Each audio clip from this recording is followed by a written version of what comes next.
Welcome to TrekTrav. I'm Trav. This is Star Trek Enterprise, and this is the Andorian incident. This is the first time we've seen the Andorians, so let's take a look at this episode. Make sure to like, comment, subscribe.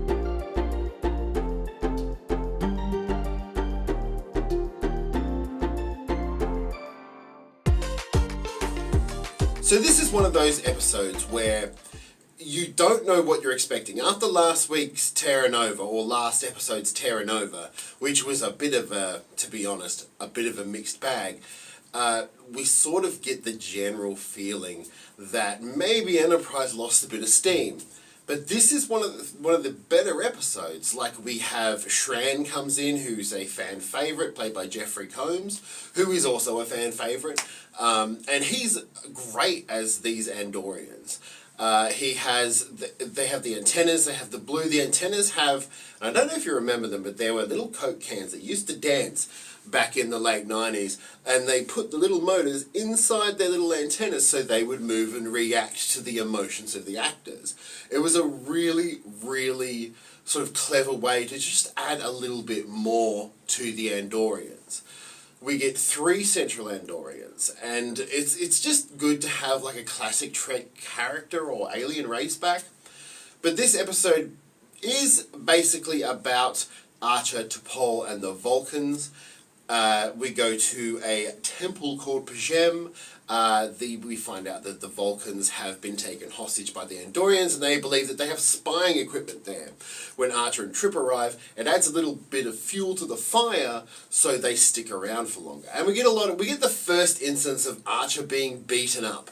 And apparently Scott Bakula was amazingly into realistic fighting marks on his face, but also he was interested in how long that would take to heal. So he would push for, if he got punched in a black eye in one episode, the next episode he'd have a little bit of black there to show the progression of time and it healing. This episode really sort of plays on the new Vulcans in Enterprise, which are a bit more emotional and a bit more, I want to say, not angry, but angst-ridden. Or I don't know how to describe it. They're not as unemotional and logical as they were in previous Star Trek series. We get a lot of the Vulcan actors are a bit average. The Pjem set, which is very, very closed in, as with everything in the TNG era. Apparently windows are always got some sort of thing over them to stop you seeing outside.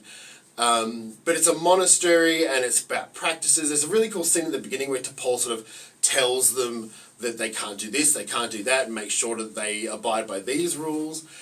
Trip, obviously, and Archer, being who they are a bit impulsive anyway, so it kind of makes sense that she would do this.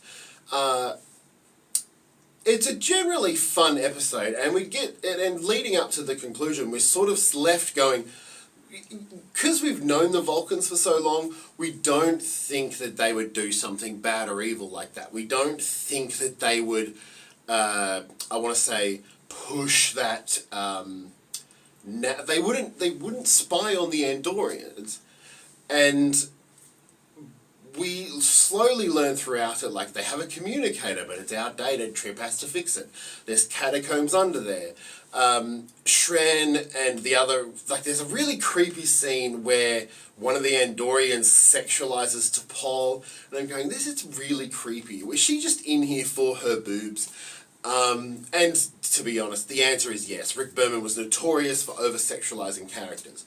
Jolene Blalock, I don't know how, but she hadn't done a lot of acting before Enterprise, but she is really good. Like, really, really good. Scott Bakula, I'll say it once, I'll say it a million times. I don't think, he was the right choice for Archer, but I don't think he's the strongest actor either. I think in Quantum Leap, that the way he acted was a certain style. It was a bit melodramatic-y, but in this sci-fi scenario, it doesn't really fit quite well. Some of the line delivery just isn't right. Whereas Connor Trenier, he's line for line perfect from the first episode to this one, and it's a really interesting juxtaposition to watch, because the crew's still forming. It's the first season. We're not even halfway through. 24 episode seasons.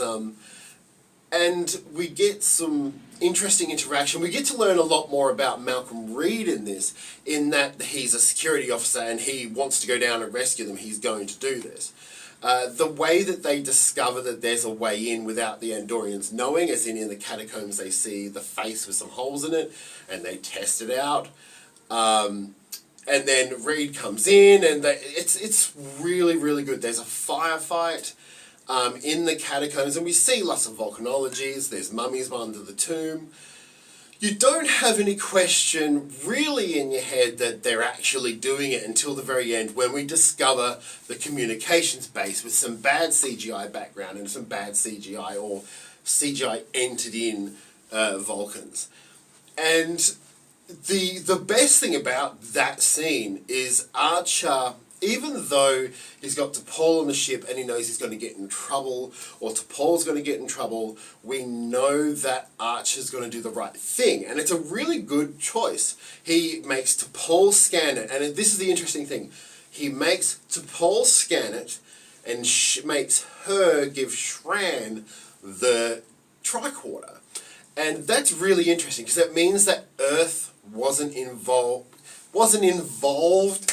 in the transferring of the data, and it sort of goes to Paul, who is sort of almost tests Paul's loyalty, in that she works for the Vulcan High Command, but she is loyal to Captain Archer. And when he passes it to Shran, you see Shran sort of takes it and goes, okay, these humans are weird.